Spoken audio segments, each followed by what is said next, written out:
This video was created in partnership with Bill Gates, inspired by his new book, How to Avoid a Climate Disaster. You can find out more about how we can all work together to avoid a climate disaster in the link below. There are 1.2 billion vehicles that exist across the world today, and nearly all of them consume a form of gasoline or fossil fuels to power themselves. We are all incredibly familiar with gasoline and diesel-powered cars. They've been a part of nearly every person's life in the developed world now for decades and decades. But the age of fossil fuel-powered cars is likely coming to an end a lot sooner than many of us would like to believe. I'm making this video, after all, as a huge fan of the internal combustion engine and the car. I made an entire secondary channel a while back where I drove and reviewed cars. And my favorites have always been high-power, big-engine gas guzzlers like the Dodge Viper, a Corvette, or others like them. However, I do recognize where society and the future is headed, and it's headed towards electric vehicles. And here's why. It's unfortunately just a fact of reality that fossil fuel-powered vehicles are contributing substantially to the overall global climate crisis. The transportation industry in general is currently contributing around 16% of all the world's greenhouse gas emissions, but that can be broken down into several different parts. Rail accounts for a measly 1% of the transportation industry's emissions as a whole, while cargo and cruise ships account for 10%, aviation adds in another 10%, while the overwhelming majority is contributed from vehicles driving on the road. Garbage trucks, buses, and 18-wheelers contribute 30%, nearly 3 times as many emissions as the entire aviation industry does, while cars, SUVs, and motorcycles contribute a further 47%, or nearly 5 times as many emissions as the shipping and cruise line industries do combined. This means that 7.5% of the entire world's emissions are coming just from traffic on our roads. Further, the demand for transportation is going to be substantially increasing in the future. As the world's population continues to explode to new records and as poverty is reduced more and more in newer places, more people want and can actually afford cars than at any other previous time in history. The International Energy Agency expects the number of vehicles in the world to more than double by 2060, while demand for aviation will more than triple by 2070. All of these increases are going to dramatically increase the rate of global emissions, and they simply aren't compatible with international climate agreements. The most widespread of these agreements, the Paris Climate Accord, has been ratified by nearly every country in the world and aims at preventing the world from heating beyond 2 degrees Celsius over pre-industrial levels in the 19th century. Ideally, the agreement would actually restrict heating to just 1.5 degrees Celsius over the era before the Industrial Revolution, but we've already reached 1 degree warmer. In order to limit the increase to just 1.5 degrees, every country around the world has to make significant cuts to their emissions over the next decade, and one of the most obvious ways to do that is by reducing the emissions from the transportation industry. And the most obvious way to do that is by getting more and more people to adopt electric vehicles, or EVs. You've maybe heard that EVs are just as polluting or even more so than conventional fossil fuel vehicles, but the simple fact is that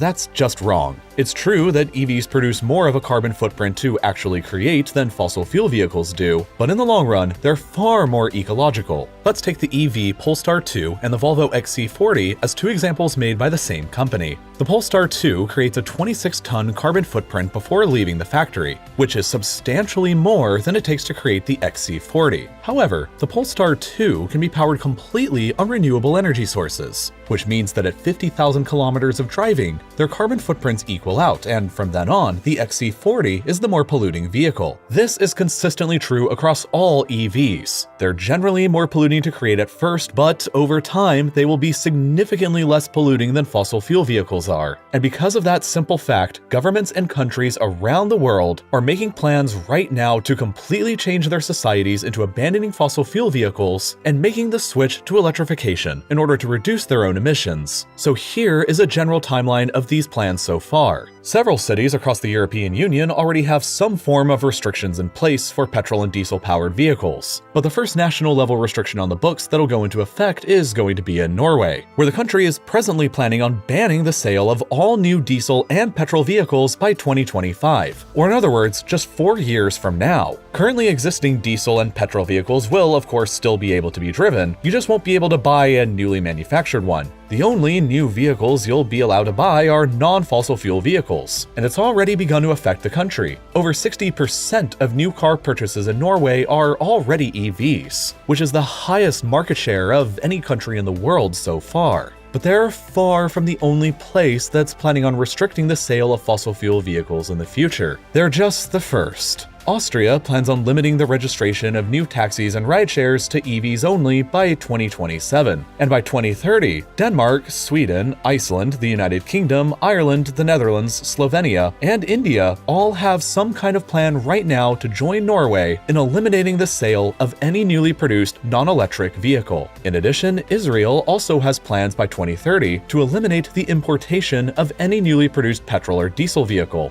And a whole host of cities plan on restricting the use of petrol and/or diesel vehicles inside of them by 2030 as well, including London, Bristol, Madrid, Barcelona, Paris, Amsterdam, Eindhoven, Utrecht, The Hague, Copenhagen, Oslo, Heidelberg, Milan, Athens, Los Angeles, Seattle, Mexico City, Cape Town, Auckland, and surely more to come by then. By 2035, Japan is also planning on eliminating the sale of new petrol and diesel vehicles. And this will certainly end up having the most profound effect on the automotive industry yet, as the Japanese automobile market is among the largest and the most influential in the world, with huge brands like Toyota, Honda, Nissan, Subaru, Mazda, and others becoming highly affected by the policy. The United Kingdom is also intending on eliminating the sale of plug-in hybrid vehicles by this point as well. And despite the transportation industry taking up 30% of all of America's greenhouse gas emissions, the United States doesn't currently have any plans at the federal level to eliminate new fossil fuel vehicle sales. But a few states do. Both California and Massachusetts have so far made plans to eliminate new fossil fuel vehicle sales by this point, as well as the Canadian province of Quebec, and other states and provinces are likely to follow them. By 2040, the entirety of Canada is expected to eliminate new fossil fuel vehicle sales, while the province of British Columbia is taking it a step further with plans to eliminate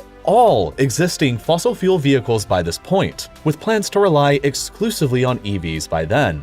Egypt, France, Spain, and Taiwan all have the same goal as Canada for ending new fossil fuel vehicle sales by 2040, while Sri Lanka and Singapore have the goal to completely eliminate all internal combustion engine vehicles from the country by the same year, new or used. New York City intends on converting all city-owned vehicles to EVs by 2040 as well. And the final country with a firm plan on eliminating new petrol and diesel vehicle sales is Costa Rica, which they plan on doing by 2050. The Chinese government is currently investigating a timetable of eliminating new petrol and diesel vehicle sales, but they don't have anything solid yet. However, China is already by far the world's biggest market for EVs, with over half of the world's total being located inside of the country. But the developed world simply ditching their petrol and diesel cars and replacing them with EVs presents additional and perhaps unexpected challenges. As laws related to petrol and diesel vehicles become more stringent in the developed world, and the demand for any vehicles becomes greater in the developing one, more and more people and companies are going to just begin dumping and pawning off their used petrol or diesel vehicles to the developing world, who may not be financially capable of investing into EVs. In the near-ish future, we might end up seeing a starkly contrasted world, where most vehicles in the developed world are electric, while most vehicles in the rest of the outside world will remain powered by fossil fuels, thus limiting the climate-saving impacts of ditching internal combustion engine vehicles in places like the European Union or Japan. But thankfully, there are already some forward-thinking solutions to fixing this problem, like some proposals in the EU to ban the export of used internal combustion engine vehicles, or in other countries like Israel to ban the importation of them, along with mandatory recycling programs for used cars and government-sponsored incentives for scrapping them. The world is at the tipping point for the widespread adoption of electric vehicles, and it's going to happen steadily over the course of the 2020s. And every company can see the writing on the wall, with Volkswagen, the world's largest automobile manufacturer, pledging to transition to an all-electric lineup by the end of the decade, and with Tesla surging ahead to become the world's most valuable car company. The internal combustion engine will stick around for a while longer, but it's almost certain that the future is going to be almost entirely electric. The world stands at a crossroads. If humanity doesn't do anything to address the growing climate crisis, then we can expect global temperatures to increase well beyond 2 degrees Celsius over pre-industrial levels by the end of the century, which will have catastrophic consequences for all of us. Governments, corporations, and individuals like you and me have to do what we can to reduce and mitigate this catastrophe from happening, and reducing our emissions is just one of the many steps we have to take. If you're curious to learn more about the growing climate calamity and how humanity can optimistically win the fight in the future, then I'd strongly recommend you check out the new book written by Bill Gates titled How to Avoid a Climate Disaster. I am tremendously grateful to have collaborated directly with Gates Ventures on this important project, and the figures and numbers that you just listened to me talk about have been taken directly from the book, which dives into tremendously more detail than this video has on where we stand on climate change right now and the steps we can take to avoid a total disaster in the future. It's an absolutely fascinating read. It heavily inspired the production of this video, and it'll help you learn more about what's at stake and what we're doing as a species to win the battle for the planet. If that sounds like something you'd be interested in reading, then please go ahead and check it out by following the link in the description. And thank you so much for watching.